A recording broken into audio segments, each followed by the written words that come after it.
ఊరు దేశమందు యోగు అన్న మనుషుడు నేను. అతను యథార్థవంతుడు, న్యాయవంతుడునై దేవుని యందు భయభక్తులు కలిగి చెడుతనం విసర్జించిన వాడు. అతనికి 7 కుమారులు 3 కుమార్తెలు కలిగి అతనికి 7,000 గొర్రెలు, 3,000 ఒంటెలు, 500 జతల ఎడ్లు, 500 ఆడుగాడులు కలిగి బహుమంది పనివారు అతనికి ఆస్తిగా ఉండేది కనుక తూర్పు దిక్కు జనులందరిలో అతడే గొప్పవాడుగా ఉండెను.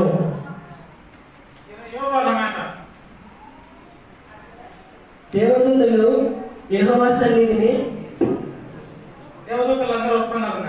నిలుచుటకై వచ్చినప్పుడు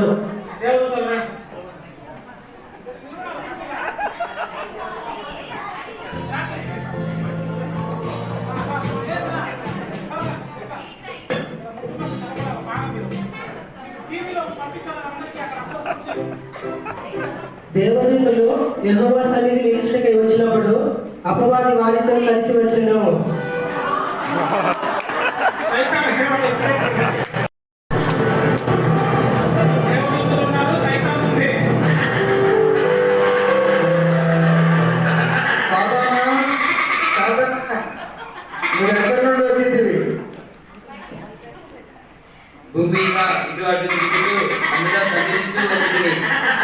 నీవు నా సేవకుడైన యోగు సంగతి ఆలోచించితివా? అతడు యథార్థ వర్తనుడును న్యాయవంతుడునై దేవుని యందు భయభక్తులు కలిగి చెడుతనం విసర్జించిన వాడు. దేవుని యందు భయభక్తులు కలవాడిన నీవు అతనికి కలిగిన సమస్తమును ఇచ్చింది కదా. అయినను ఇప్పుడు నీవు అతనికి ఇచ్చిన సమస్తమును పొందినట్లా అతడు నీ ముఖం ఎదుటనే నిన్ను దూషించి నిన్ను విడిచిపోవును. ఇదిగో నీకు కలిగిన సమస్తం నీ వశంలో ఉన్నది, అతనికి మాత్రం ఏ హాని చేయకూడదు.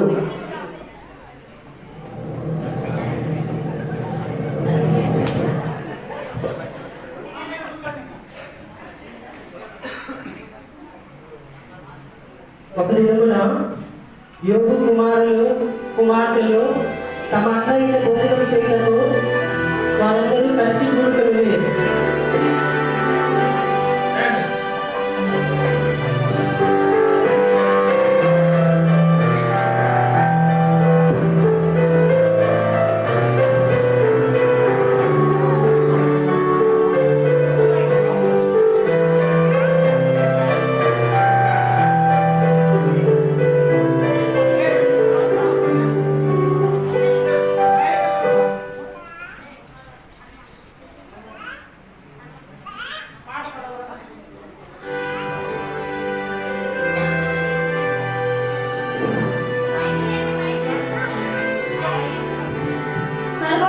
దేవునికి వందనములు.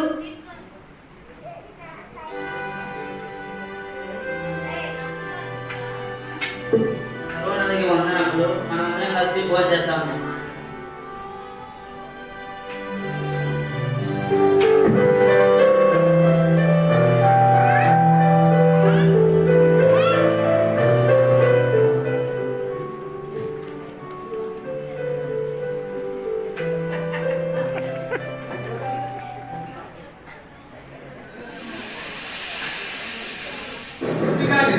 వచ్చింది వాళ్ళంతా పడిపోయినా గొప్ప సుడిగాలి ఆ ఇంటిని పడిన యోగు కుమారులు కుమార్తెలు అందరూ ఒక దిన మధ్య ఆ యొక్క అందరూ చనిపోయి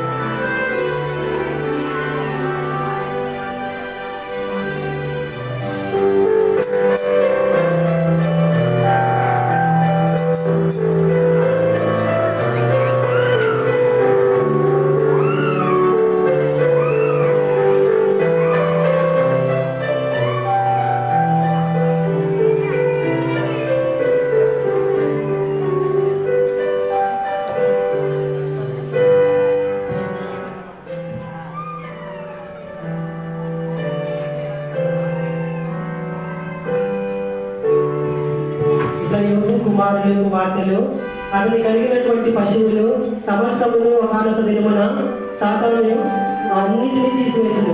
అప్పుడు యోగు తన ఇంట్లో ఏమీ తెలియక సంచరించుతున్నాడు.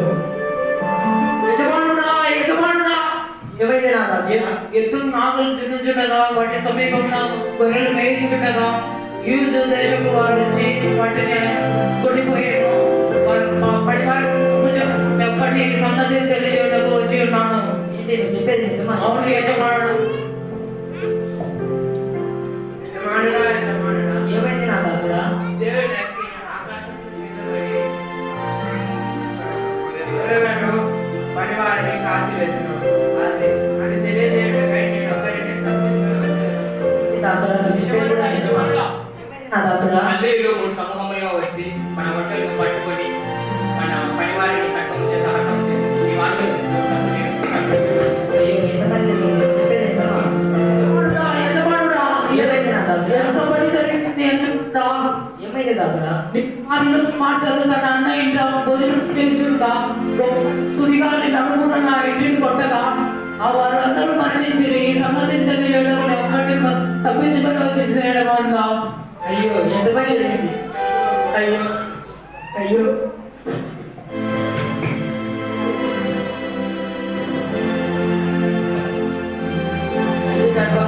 దిగంబరిని వచ్చి తిని దిగంబరిని అక్కడికి వెళ్ళేదను. యెహోవాయే ఇచ్చాను, యెహోవాయే తీసుకుని పోయాను. సర్వమంది నామమున స్తుతి కలుగును గాక.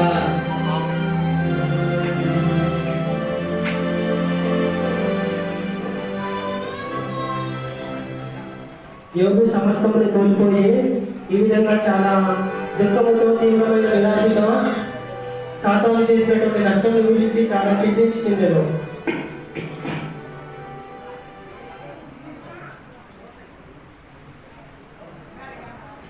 దేవదూతలు యెహోవా సన్నిధిని నిలుచుటకై వచ్చినప్పుడు శత్రువు సాతాను అపవాది వారితో కలిసి వచ్చెను.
సాతానా నువ్వు ఎక్కడి నుండి వచ్చితివి? భూమి మీద ఇటు కూర్చో అందులో సంచరించుతూ వచ్చి తిని నా సేవకుడైన యోగు సంగతి ఆలోచించితివా? అతడు యథార్థవర్తనుడును న్యాయవంతుడునై నీందు భయభక్తులు కలిగి చెడుతనం విసర్జించిన వాడు. భూమి మీద అతని వంటి వాడు ఎవడునూ లేడు. చర్మమును కాపాడుకున్నకై చర్మమును తన ప్రాణమును కాపాడుకున్నకై తనకు కలిగినది యావత్తును ఇచ్చింది కదా. ఇంకొకసారి నీ చేయి చాపి అతని ఎముకను అతని దేహమును ఒత్తినడలా అతను నీ ముఖము ఎదుటనే దూషించి నేను విడిచిపోను. ఇప్పుడు యోగు కథ చూస్తా. అతడు నీ వశం ఉన్నాడు. అతని ప్రాణం మాత్రం ఉండవద్దు.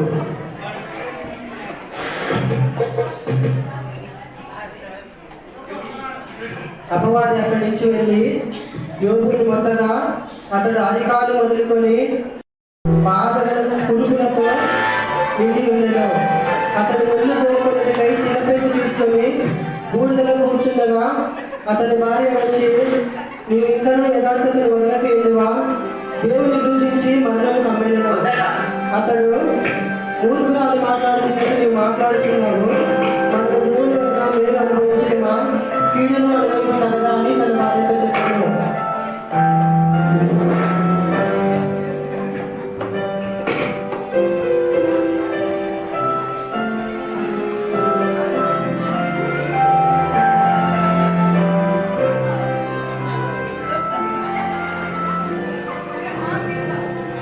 యోగు గీరుకుంటున్నాడు చూడండి. మనిషిగాలి గోరి పంట కట్టుకున్నాడు, గీరుకుంటున్నాడు.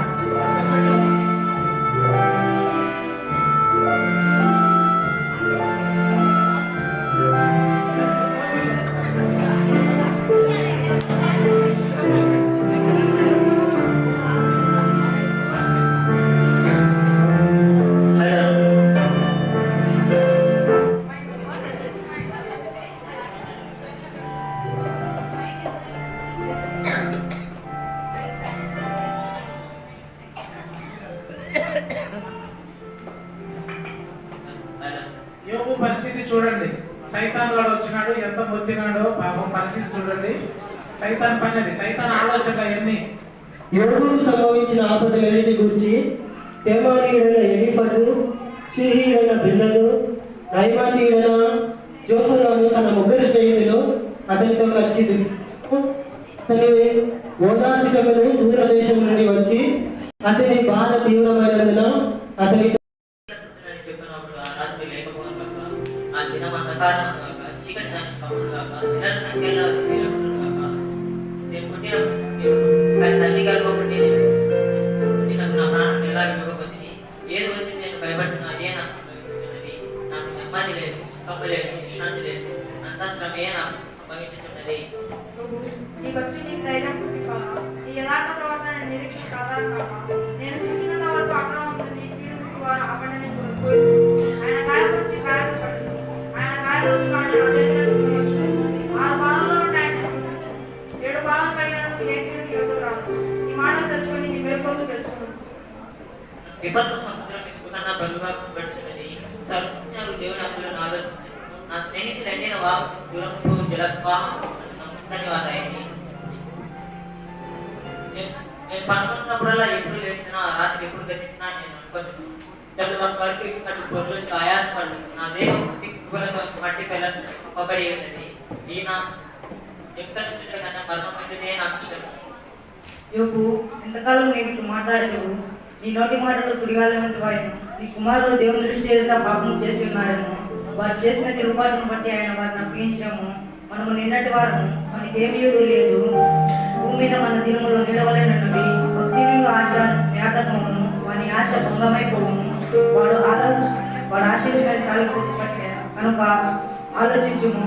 దేవుడు యథార్థములను త్రోసివేయుడు. వాస్తవమే, దేవుని దృష్టికి నలుడు ఏ వాటి వాడు? ఆయన అధిక బల సంపన్నుడు, భూమి ఆకాశం సృజించిన వాడు. భూమి సూర్యుని ఉదయపోవద్దని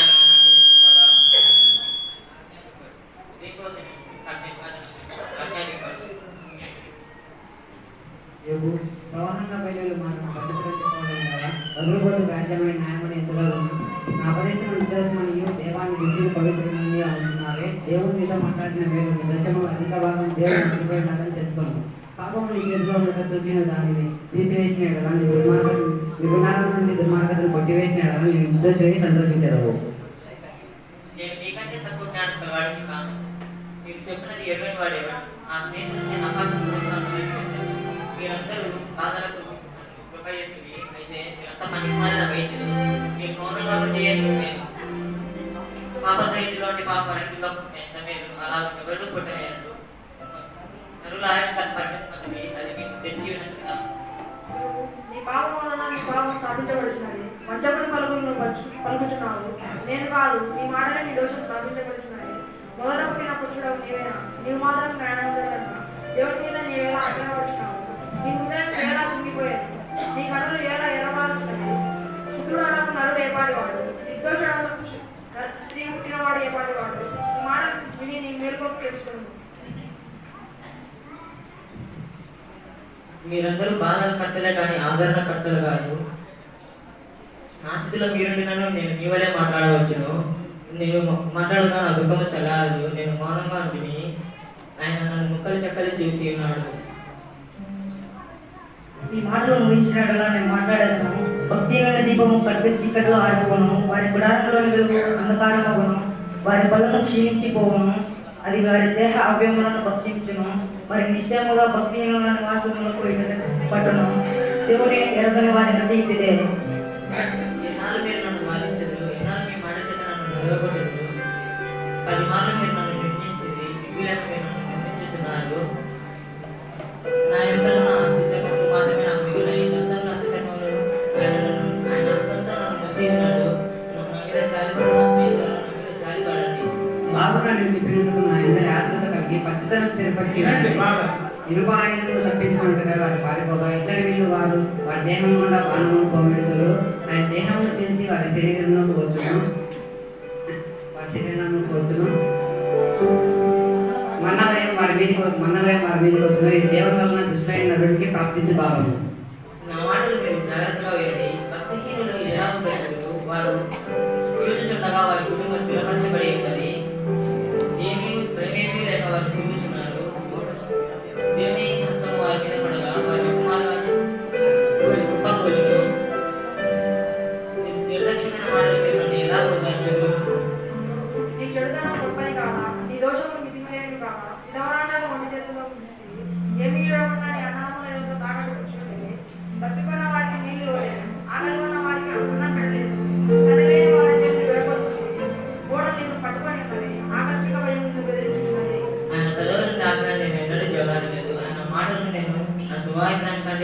పరచుకొని ఆయన తనకిష్టం ఏది అదే చేయను. దేవుడు నా హృదయాన్ని కృంగా చేశాను, దేవుడు నా హృదయాన్ని కలవరపరిచాను. దేవుని దృష్టికి నరుడి నీతిమంతుడు కానేడు కదా, శీఘ్రైన వాడు ఆయన దృష్టికి శుద్ధుడు కానేడు. ఆయన దృష్టికి చిన్నుడు కాని గలవాడు కాడు. నక్షత్రములు పవిత్రములు కావు, మరి నిశ్చయముగా పురుగు వంటి మనుషుడు ఆయన దృష్టికి పవిత్రుడు కానేడు కదా. ఆయన దృష్టికి పాతాళం తెరవబడి ఉన్నది, నాశన కుప్పం పట్టబయలుగా కనబడుచున్నది. శూన్యము భూమిని వేలాడజేసెను, పారిపోకు సర్పం ఆయన పొడిచెను. నా యథార్థతను నేను గట్టిగా పట్టుకొందును, నేను విలువగా గట్టిగా పట్టుకొందును. ఆదాము చేసిన తప్పును నేను నా దోషంలో నా రుణ నా పాపను పట్టుకొని అడగా సర్వశక్తులను దేవుని దృష్టికి నేను నిర్దోషిను.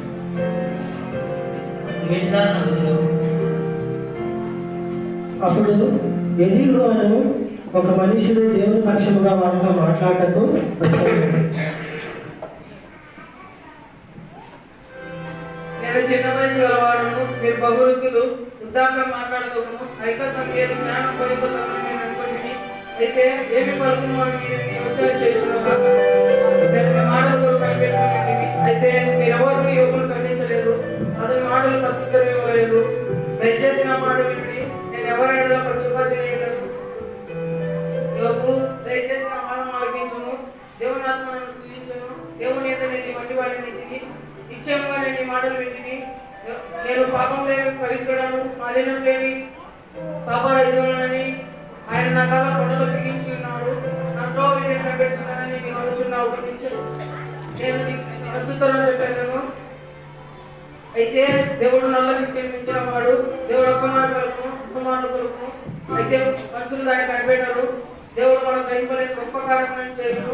సర్వోన్నతుడైన దేవుడు, దేవుడు మహత్యం గలవాడు, ఆయన మన మగోచరుడు. అందువలన నలుగురు దేవుని అప్పుడు యెహోవా సుడిగాలిలో నుంచి యోబుతో ఈ విధంగా ప్రత్యుత్తరం ఇచ్చెను.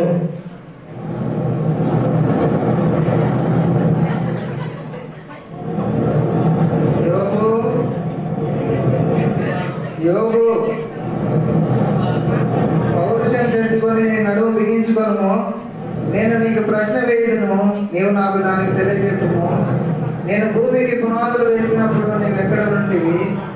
నీకు వివేకం కలిగి ఉన్నడలా చెప్పుము. నీకు తెలిసినడలా దానికి పరిమాణంలో నియమించిన వాడెవడో చెప్పుము. దాని మూలరాతిని వేసిన వాడెవడు? నేను మేఘములను దానికి వస్త్రముగాను గాఢాంధకారము దానికి పొత్తిగుడ్డగాను వేసినప్పుడు నీ వంటివా? భూమి వైశాల్యత ఎంతో గ్రహించిదివా? నీకేమైనా తెలిసినడలా చెప్పుము. నీవు సమస్త క్రియలను చేయగలవని నేను ఇప్పుడు తెలుసుకొని ఏమీ తెలియక నా బుద్ధిని మించి నేను కష్టపడులను మాట్లాడింది. కావున నన్ను నేను అసహించుకొని బూడిదలో పడి పశ్చాత్తాపడుచున్నాను.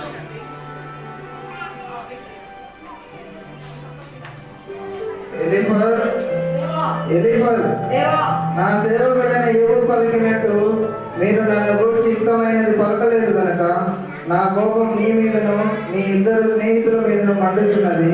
కాబట్టి యోబు వద్దకు వెళ్ళి మీ నిమిత్తము దహనబలి అర్పింపవలనని చెప్పుము. అప్పుడు యోబు మీ నిమిత్తం ప్రార్థన చేయును. మిమ్మల్ని శిక్షింపక ఎండినట్లు అతని ప్రార్థన అంగీకరించదను.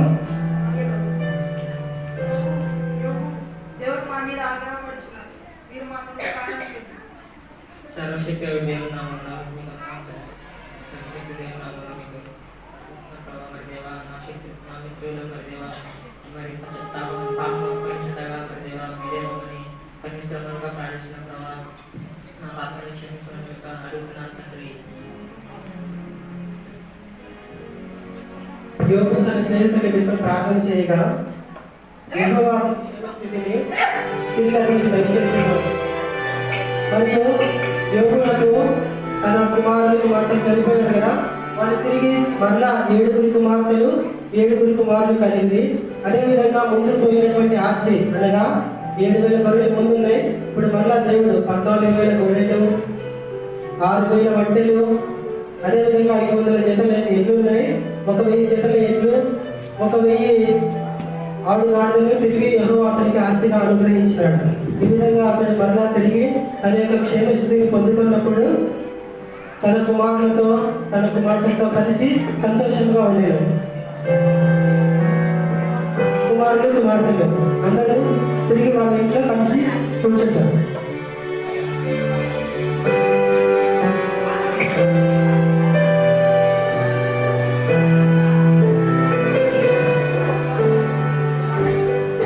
నీ ప్రేమ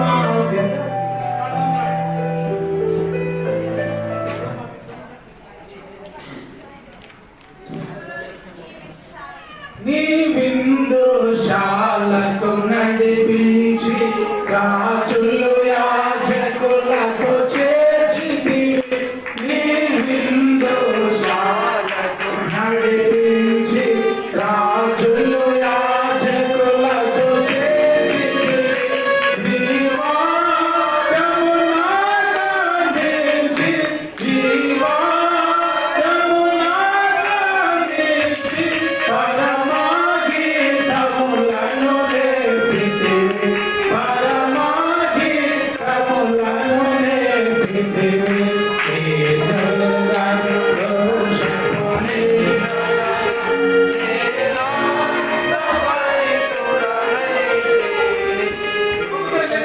ఇది యోగు యొక్క జీవిత చరిత్ర.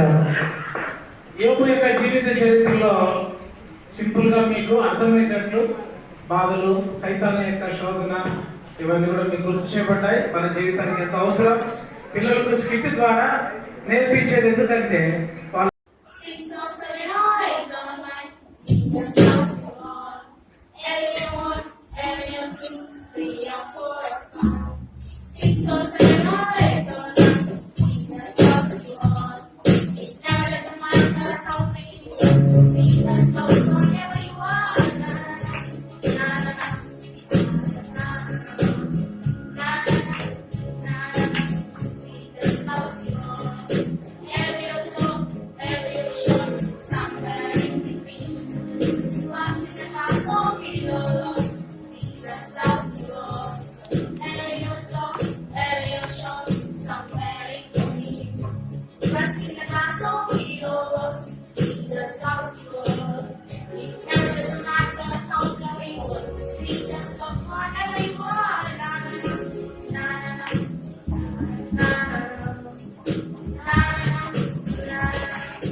करता है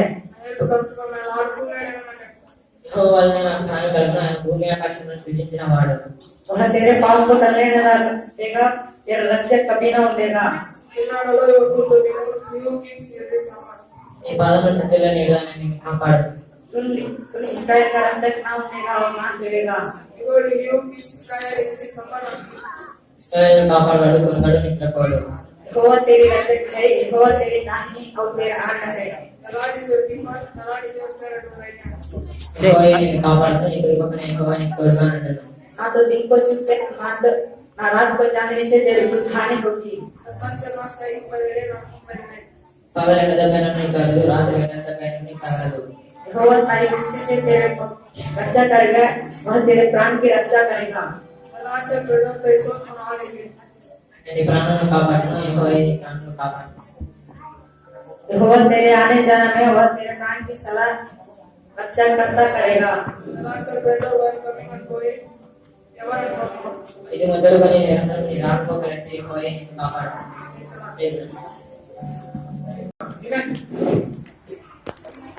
చాలా బోరుగా కొంచెం గేమ్ ఆడుకుంటాం. అది సెల్లు ఇచ్చినారు కదా, కొనిచ్చినారు కదా అమ్మ. చూడండి, బోర్ ఉందని సెల్లు చూసుకుంటుంది పాప. ఇంటికి ఇంట్లో ఎంతమంది ఉంటే అన్ని సెల్లులు ఉన్నాయి. ఇప్పుడు మాట్లాడు మైకులో. ఈ గేమ్ చాలా కొంచెం గేమ్ కొంచెం వీడియో తీసుకుంటాం. హాయ్ ఎస్టర్, హాయ్ ఏం చేస్తున్నావు? మైకులో రైతులు నేను కొత్తగా నచ్చింది అలా అది ఇద్దరు తోడైతే సెల్లు ఇప్పుడు చెత్త ఈ గేమ్ చాలా బాగుంది. నేను ఒకసారి ఆడతాను. ఓ నేను కూడా చాలా విన్నీ అంటే టైం నేను కూడా విన్నాను. Just miss the right but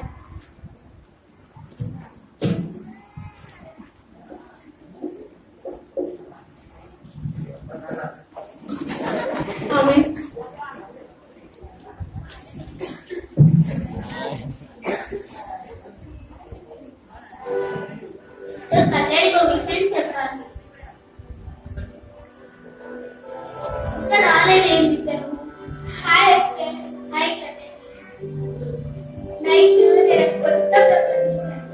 నేను కూడా చూసాను. బాగుందా ప్రోగ్రామ్? చాలా బాగుంది. కొంచెం చెప్పాలి తెలుసా? చెప్పు, ఏంటా విషయం? మా మమ్మీ నాకు ఫోన్ కొనిపిస్తాడు. అవునా? నేను కూడా కొత్త ఫోన్ కొనిచ్చుకుంటాను. కొనికపోతే ఏడుస్తాను, పండుతాను. సరే, ఇది నేను కొత్త ఫోన్ వస్తాను. నేను కూడా వస్తాను. అట్లా కథలు కూడా వస్తాయి.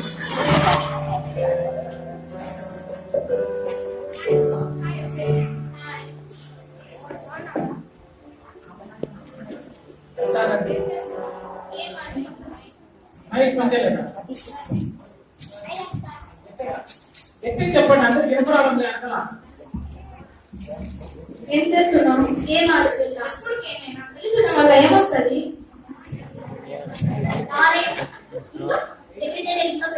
అవునా? అయితే నాకు డౌట్. సెల్లు కనిపెట్టిన వ్యక్తి కూడా అంత తెలివితేటలు లేకపోతే సెల్ ఎలా కనిపెడతారు? ఆ కాలంలో వాళ్ళకి అంత జ్ఞానం ఎలా ఉంటుంది?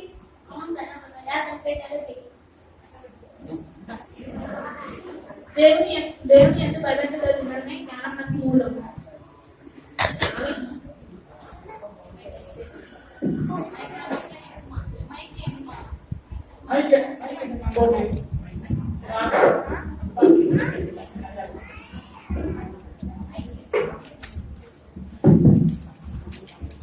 ఏమైంది నీకు?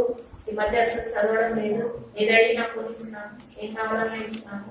మార్కులు కూడా సరిగా రావడం లేదు. ఇలాగే ఉంది జీవితంలో, ఎందుకు పనికిరావడం లేదు.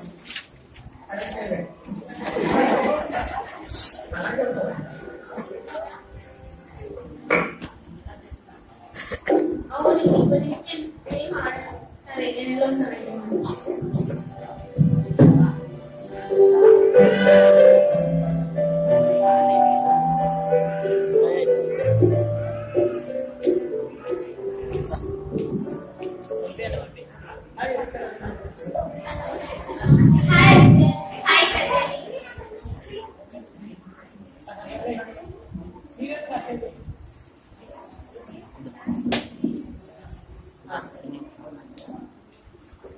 సండే కదా, చాలా ఎంజాయ్ కదా?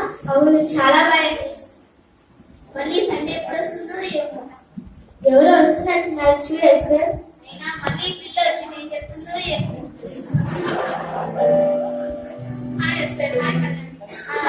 ఏం చేస్తున్నారు? అవును, మర్చిపోయింది. నా సండే కదా, సండే స్కూల్కి ఎందుకు రాలేదు? సండే స్కూలా? కొత్త విషయాలు తెలుసుకోవడానికి. కొత్త విషయాలా? ఎందుకు ఇలా తల్లిదండ్రులు ఉన్నారు, స్కూల్లో టీచర్లు ఉన్నారు, ఎందుకు సండే స్కూల్లో చెప్పారు? అవునా? మీకు ఎప్పుడు భయం లేదు? ఎందుకు భయం లేదు? చాలా చాలా ఇంట్లో రాత్రి భయం వేస్తుంది. మరి నీకు ఇంతకు ముందు వేసేది ఇప్పుడు లేదు. ఏమి? ఎందుకంటే మా సండే స్కూల్ టీచర్ నాకు దావీదు స్టోరీ చెప్పింది. దావీదా? ఎవరు? దావీదు బైబిల్లోని చిన్న బాలుడు. తను తన కన్ను చిన్న మన గొర్రెలని మేస్తున్నప్పుడు ఒక పెద్ద ఎరుపానికి సింహం వచ్చింది. అప్పుడు తను తన రెండు చేతులతో తను చీల్చి చంపేశాడు. ఎందుకంటే అతను దేవుని మీద గర్వతో జీవించాడు కాబట్టి దేవుని శక్తి నాలో వచ్చింది. నేను కూడా దేవుని విశ్వాసం ఉంచాను కాబట్టి దేవుని శక్తి నాలో వచ్చింది. సరే, మీ తల్లిదండ్రులు మాట వింటావు. సరే నాకు చెప్పలేదు. అలా ఉన్నప్పుడు బైబిల్ చెప్తుంది, నీ తండ్రి ఆజ్ఞను, నీ తల్లి బోధను త్రోసివేయదని చెప్తారు. మనం మా తల్లిదండ్రులు వినకపోతే మన కళ్ళు లోయ కప్పుడు పెరుగుతాయి. అమ్మో, ఇప్పటి నుంచి నేను మా అమ్మ నాన్న ఖచ్చితంగా ఉంటాను. నీకు ఎవరైనా ఇష్టం లేదా? వినకపోతే మీ అమ్మ చెప్తారు. మా స్కూల్లో స్నేహానికి ఒక పాప ఉంది. దానికి అస్సలు ఇష్టం లేదు. ఎందుకంటే కొట్టాలంటే. అలా ఉన్నప్పుడు మనం శత్రువుని కూడా మక్కులుగా చూడాలి. కోపించేవాడు మూర్ఖుడు, దూషించేవాడు దుష్టుడు, నరహత్య చేయవాడు హింసకుడు అని బైబిల్ చెప్తుంది. మూర్ఖురాగా మంచిదానిగా? మంచిదండి. అయితే అలా ఉన్నప్పుడు అందరితో స్నేహంగా ఉండాలి. అయితే సరే, నేను స్నేహితులు చూస్తాను. నువ్వు టీవీ చూస్తావా? చూస్తాను. టీవీ చూడడం వల్ల ఏమొస్తుంది? సంతోషం వస్తుంది, ఆనందం వస్తుంది, ఇంకా చాలా ఎంటర్టైన్మెంట్స్ ఉంటాయి. మనం టైమింగ్ చదివే కోసం మనం టైం అంతా వేస్తాం. అదే సండే స్కూల్కి వస్తే అక్కడ మంచి మంచి పాఠాలు చెప్తారు. ఒకవేళ మనం ఇవన్నీ చేస్తే మనం పాపం చేసుకోవాలి. ఒకవేళ మనం బదిలిస్తే మనం నరకానికి పోతాం. అక్కడ యుగాలు అగ్ని ఉంటుంది. నరకమా? నరకంలో ఒకవేళ మనం పాపం చేస్తే మనం బదిలిస్తే నరకానికి పోతాం. అక్కడ యుగాలు అగ్ని ఉంటుంది. మనం చాలా మనకి దప్పిక ఆకలి చాలా ఎక్కువ ఉంటుంది. అదే మనం పాపం చేయకుండా తెలియని గవితో తెలియస్తే మనం నరకానికి పోతాం. పరలోకమా అంటే ఏంటి? పరలోకంలో మనం 20 యుగాలు వేసుకున్నట్టుగా ఉంటాయి. సో అక్కడ ఆకలి దప్పిక ఏమి ఉండదు. బంగారు దీవులు, బంగారు అవును బంగారు ఉంటుంది. అదే మనం పాపం చేయకుంటే మనం పరలోకానికి వెళ్తాం. సరేనా? ఇంకా నేను ఎవరేంటండి మాకు ఈ విషయాలన్నీ సండే స్కూల్లో చెప్తాను. సండే నేను కూడా సండే స్కూల్ కానీ అక్కడ పాటలు కథలు అన్ని పాటలు కూడా పెడతాను. మంచి మంచి యాక్షన్ సాంగ్స్ చాలా సంతోషంగా ఉంటుంది. అదే మనం ఇలా టైం వేస్ట్ పని ఎంటర్టైన్మెంట్ కోసం ఇంట్లో కూర్చొని టీవీ చూడకుండా మన పనులు మనం చేసుకోకుండా మనం దేవుని సన్నిధిలో కలిపితే మనకి మనం పరలోకానికి పోతాం. అయితే సరే మేము కూడా సరే ప్రార్థన చేసుకుంటాం.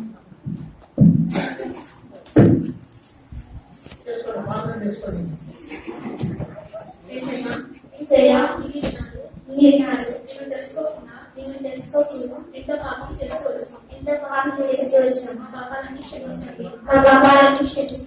తిరిగి రేపు ఆదివారం ఈ సన్నిధిలో మేము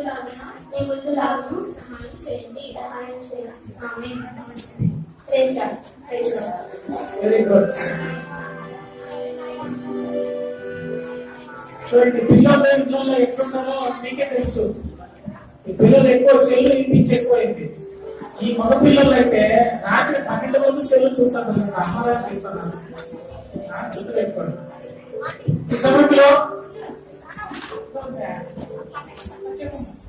చూసారు కదా పిల్లలు, సండే స్కూల్ అంటే ఏమిటో, సండే స్కూల్ అంటే నిజమైన ఆనందం. పాఠశాల అంటే ఏంటో తెలుసుకున్నారు కదా. తల్లిదండ్రులారా, మీరు కూడా ఈ రోజు నుండి మీ పిల్లలను దైవమార్గంలో పెంచడానికి ప్రయత్నించండి. చిన్న వయసులో వారు యేసు ప్రభువుని తెలుసుకొని మార్చుకొని ఎంతో సహకరించండి. క్రమం తప్పకుండా మీ పిల్లలందరికీ సండే స్కూల్ కి పంపించండి. తప్పకుండా సండే క్లాస్ పంపండి. మీ పిల్లలు చాక్లెట్ పెట్టుకోవాలి.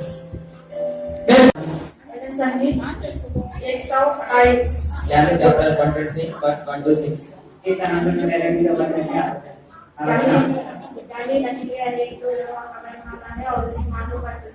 Blessed is everyone that fears the Lord, that walking in His ways.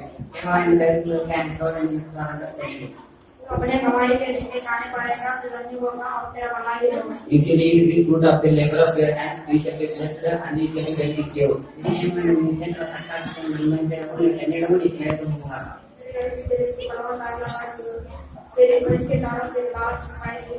Your wife will be fulfilled when in your house. Your children will be volunteers around your table.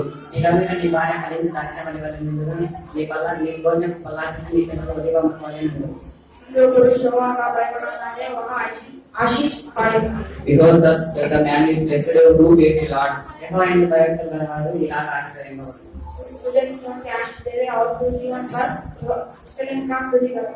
The Lord bless you from the earth. May you see the prosperity of Bethlehem all the days of your life. May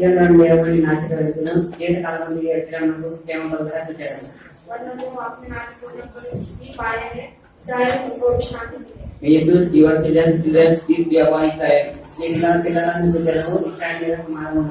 Praise the Lord. Amen.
Next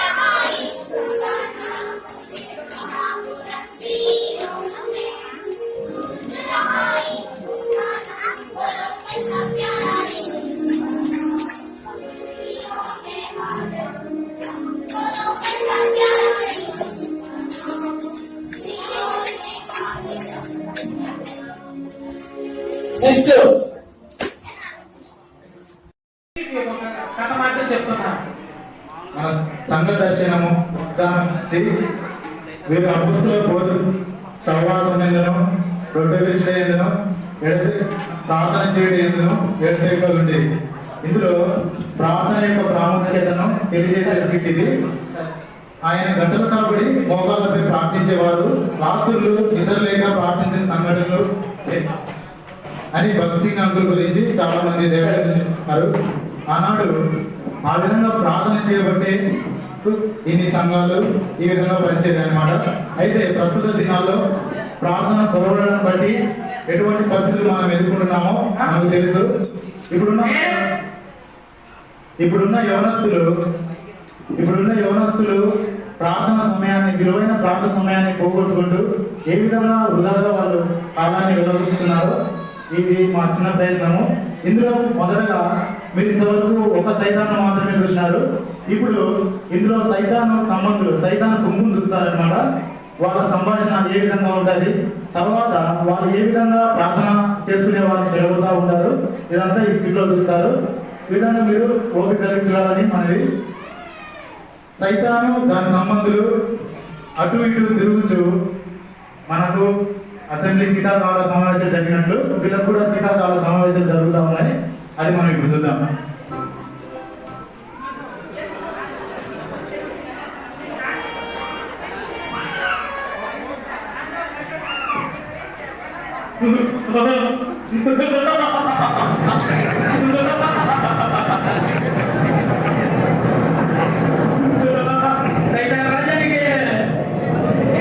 జై హో జై హో.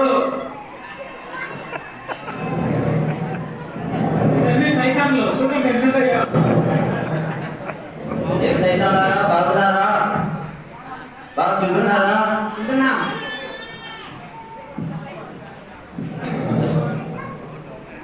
ఇప్పుడు ఒక ప్రతిజ్ఞతో మన సభను ప్రారంభించుకుందాం.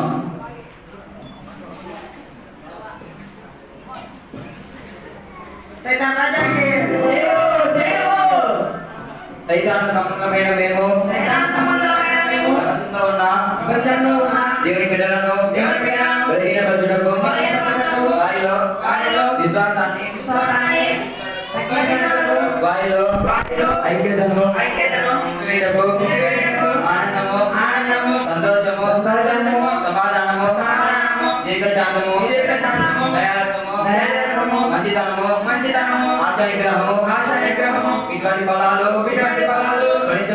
ఫలించకోకుండా వారు ఒకరినొకరు దేశించుకొనుటకు సర్వదా మేము కృషి చేస్తామని సాధారణ రాజ్యము విస్తరించుటకు మా సహాయ శక్తుల పోరాడతామని సైతాన్ సాక్షిగా ప్రతిజ్ఞ చేస్తున్నాము. జై హో జై హో. సైతాన్ 19వ సంవత్సరంలో ఎంతమంది దేవుని బిడ్డలను ఆటంకపరిచారో తెలుసుకోండి. పెద్ద సైతాన్ చెప్పు, నువ్వు ఎంతమంది వచ్చినావో. ఇది పెద్ద సైతాన్.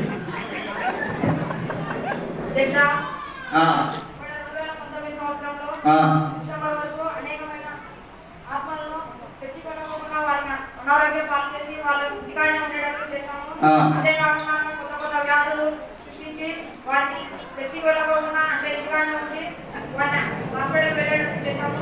ఇంకా కొన్ని కొత్త రోగాలు వాళ్ళకు డెంగ్యూ కొత్త రోగాలు సృష్టించి వారిని తెచ్చుకోలేకుండా చేశాము. బల పెద్ద సైతం అంటే పెద్ద సైతాన్ రోగాలు తెచ్చదంట. లేచిన సైతం నువ్వు చెప్పు ఎంతమంది ఆటంకం వచ్చినావు. చిన్న సైతాన్ చర్చిలు కానికోకుండా వాళ్ళకి తోటలు వెళ్ళినప్పుడు వాళ్ళకు గొడవలు పెట్టి వాళ్ళకు చోట తీయకుండా వాళ్ళని తిరగటాను. ఇంకా సంఘాలలో పథకాలు గురించి వాళ్ళను చెరబట్టి వాళ్ళను ఉంచి రాని గొడవలు వాళ్ళ వాళ్ళకి గొడవలు పెట్టి వాళ్ళని చెరబట్టారు. అవును, మనం ఇది చేస్తానికి వాళ్ళు ఏమో సంఘానికి పోతున్నారు, ప్రార్థన చేస్తున్నారు, అసలు వాళ్ళ పునాలు చాలా గట్టిగా ఉన్నాయి, అసలు వాళ్ళైతే అనడం లేదు. అసలు దీని వెనుక ఏం కానీ ఉంటుంది పెద్ద చేద్దాం మీరు చెప్పినారు కానీ ఇంకా వాళ్ళని ఆటగా పట్టాలా, మన సైన్య సామ్రాజ్యాన్ని ఎక్కువ అభివృద్ధి చేయాలా, ఇక్కడ అందరినీ మన రాజ్యాలకు తెచ్చుకోవాలా. అసలు మనం ఎట్లా చేయాలంటే అట్లా చేయాలా. వీళ్ళందరూ ఉన్నారు ఇక్కడ, మన రాజ్యానికి తెచ్చుకోవాలి. ఊరికే అది మన ఆటంకం వచ్చాం, వెళ్ళి బాగా చేయాలా, బాగా వచ్చాం కదండి. మళ్ళీ వచ్చాయి ఈ సైట్ పక్క వచ్చేస్తుందండి. నెక్స్ట్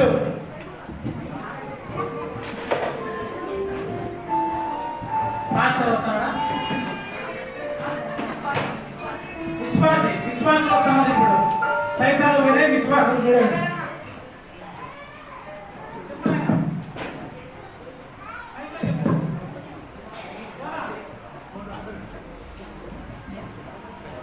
సైతాలు వచ్చాయి ప్రార్థన చేసుకుంటుంటే విశ్వాస దగ్గర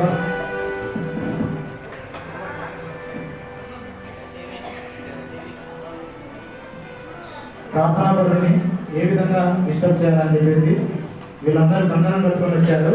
ఏ విధంగా చేస్తారో ఇప్పుడు మనం చూద్దాం.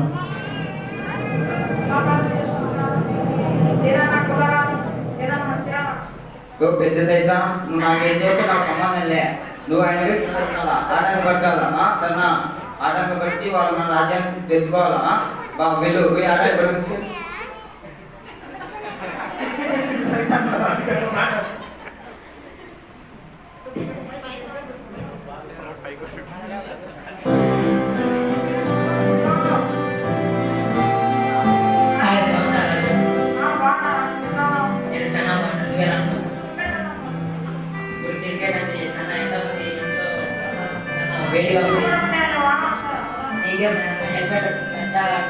ఆడేది పరిస్థితి నాకు ఇబ్బంది కదా. అయినా ఇప్పుడు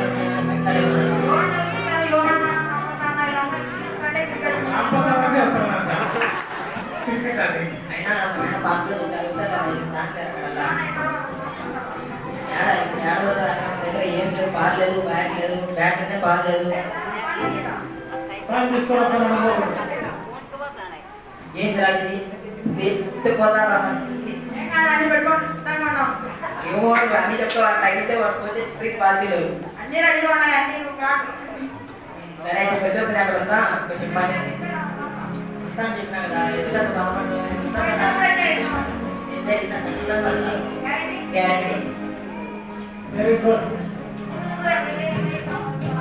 సరే సరే చూద్దాం ఎంత మాత్రం ఆటంకం వచ్చామో నేను చూద్దాను కదా. ఓకే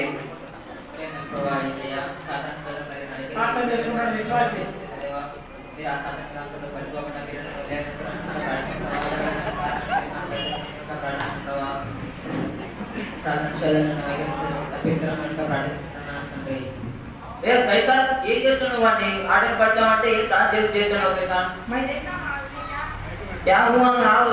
ఆటంకం పట్టా అంటే ఇప్పుడు ఆటంకం బాగా తింటావు తెలియలేదా నీకు? నువ్వు ఇంత పెద్ద సైతం మంచిగా అనుకుంటే ఏం ఇంత చేస్తావు సైతం చిన్న సైతం నువ్వు పోయి ఆటంకం పట్టుకో. ఎప్పుడు చూసినా ప్రార్థనే కదా. ప్రార్థన పట్టి చేసినా పోతారా అవునారా? ఎంత బండి అంత డబ్బులు ఎందుకు రా పెట్టుకున్నావు? ఎందుకంటే తిరగడం వల్ల నీకు ఏమొస్తుంది చెప్పా? ఎంజాయ్ తప్ప కాళ్ళు చెప్పుకుంటారా కింద పడితే? ఎంజాయ్ కోసమే ఏమలేదా నేను బండి తిరుగుతున్నా ఏమలేదు. అది మైలేజ్ తక్కువ ఉందో ఎక్కువ ఉందో పెట్రోల్ ఉందో లేదా నీ అందులో నీ బండిలో పోయినసారి కూడా అట్నే చేసాం. పెట్రోల్ ఉందని చెప్పి కొంచెం అది ఎవరో తినాలి వేసాం. ఇప్పుడు ఫుల్ ట్యాంక్ పట్టిస్తాయి. నేను నా మైకి నాకు అసలు వచ్చి చూపు నాకు సరేనే పోదా పార్క్లే పార్క్లకి దసరా నేను ఎవరైనా చూస్తే ఎవరైనా అన్నోళ్ళు ఎవరైనా క్రికెట్ ఆడుతున్నారు నేను రాను కనబడకుండా చెప్పేస్తున్నాను. రాలే ఏం కాదు అదైతే క్వశ్చన్ సరే చూస్తా ఉండు ఎంతమంది విడగొట్టినావో ప్రభా మరి సతాన్ మరి బండి ద్వారా ప్రార్థిస్తున్నాను ప్రభా సారం చదువు నేను చేయడానికి ప్రార్థిస్తున్నాను తండ్రి ఏం సైతాను ఏం చేశాను ఆడని బట్టి బడి రూలు అంటావు మళ్ళీ ఏంటి రూలు సైతాను ఏమాడని బట్టి సైతాను చూడు నా ప్రియ సైతాన్ పంపిస్తే అప్పుడు పో సైతాను ఆడని బట్టి పో ఎప్పుడు ప్రార్థన బైబిలేనా అప్పుడు గురి రావా ఎప్పుడు ప్రార్థన బైబిలేనా బైబిలేనా చూడు సెల్ వచ్చింది ఇదిగో పెద్ద సెల్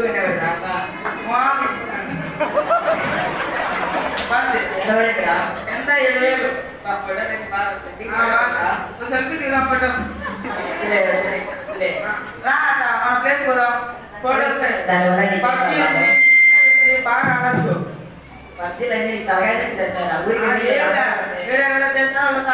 చూడు కావాలంటే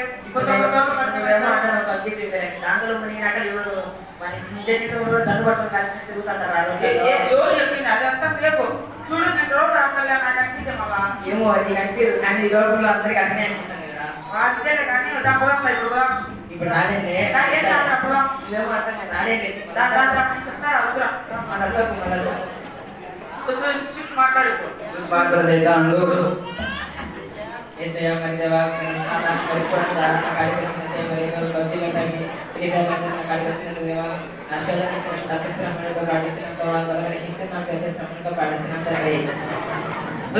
ఏం సైతాన్ నా ప్రియ సైతాన్ అనుకుంటే అసలు నన్ను విధి చేద్దాం అనుకుంటే ఏం సైతాన్ పట్టే చెప్పి మాకు వచ్చిన కానీ నేను చేసినట్టు ఏం చేయాలని ఇలా చేయాలి ఆటలు పడతాను మన సాధారణ సమాజం అభివృద్ధి చేయాలి ఇప్పుడు నేను పోతా హే కిరణ్ బాగున్నా మేమన్నా అందరు బాగున్నారా అందరూ నేను బాగున్నాను చర్చికి వెళ్తున్నావు సంఘ ప్రార్థనకు ఆరాధన వాక్యం చెప్తాను మన విజయ్ కుమార్ అంకుల్ రావచ్చు కదా నేను వస్తాను నేను అవు మర్చిపోయాను రోజు ఎన్ని గంటల నుంచి ప్రార్థన చేస్తావు నేను 2 గంటల నుంచి ప్రార్థన చేస్తున్నా అంతేనా ఏది నువ్వు నేనైతే రోజు ప్రార్థన చేస్తూనే ఉంటా ఎన్ని గంటలు నేను ప్రార్థన చేసుకోవాలి నాది నేనైతే రోజు అన్నం కూడా నీళ్ళు తాగుకొని ప్రార్థన చేస్తూనే ఉంటా దేవుని కోసం అయితే అదే ఏమన్నా నాదినా నేను ప్రార్థన చేస్తుంటే దేవుడు అయితే నాకు రోజు ఇక నా ప్రార్థన ఆమె అంటేనే నాకు చాక్లెట్ అవునా అసలు నాకు ఎన్ని ఆశలు తగిన నా జీవితంలో ప్రార్థన చేస్తానే దేవుడు నాకు వరాలు ఇస్తానే ఉంటాడట ఒకటి మీద ఒకటి అట్లా బాగా ప్రార్థన చేస్తాను అలా సరే ఎక్కువ నుంచి నేను కూడా ఎక్కువసేపు ప్రార్థన సమయాన్ని కేటాయించడానికి ప్రయత్నం చేస్తాను అదే బాగా ప్రార్థన చేయ ఓకే మంచిది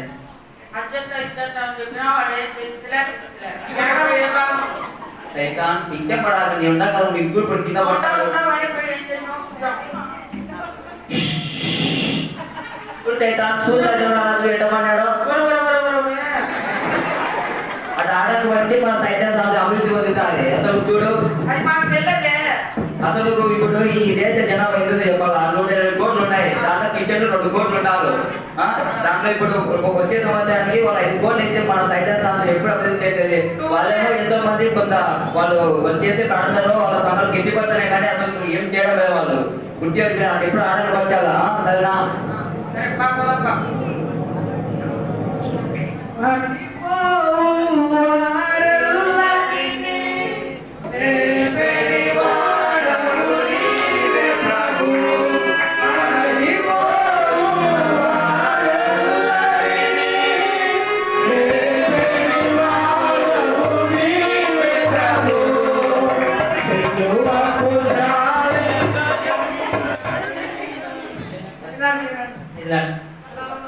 చాలా బాగున్నాను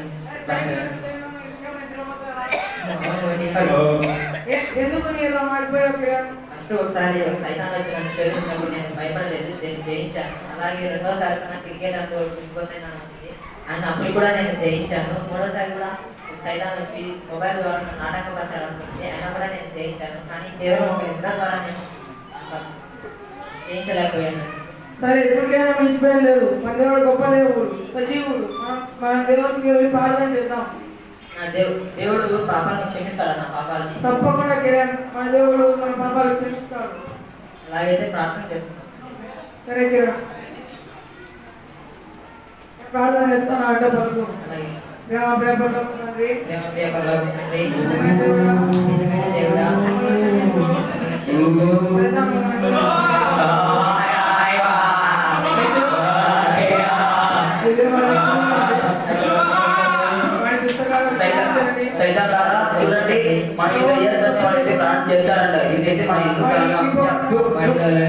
నిజమైన క్రైస్తవుడిగా నేను జీవితంలో వెళ్ళిన సాధ్యమైన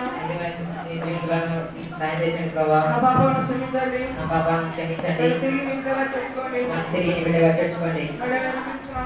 నేను ఇస్తున్నామా? అని ప్రార్థించుకుంటున్నాం తండ్రి. చూశారు కదండి, ప్రార్థనను కొనసాగించలేకపోవడమే దేవుని బిడ్డలోని లోపం. వారు ప్రార్థిస్తూనే ఉంటారు కానీ పట్టుదలతో ప్రార్థనను కొనసాగించలేదు.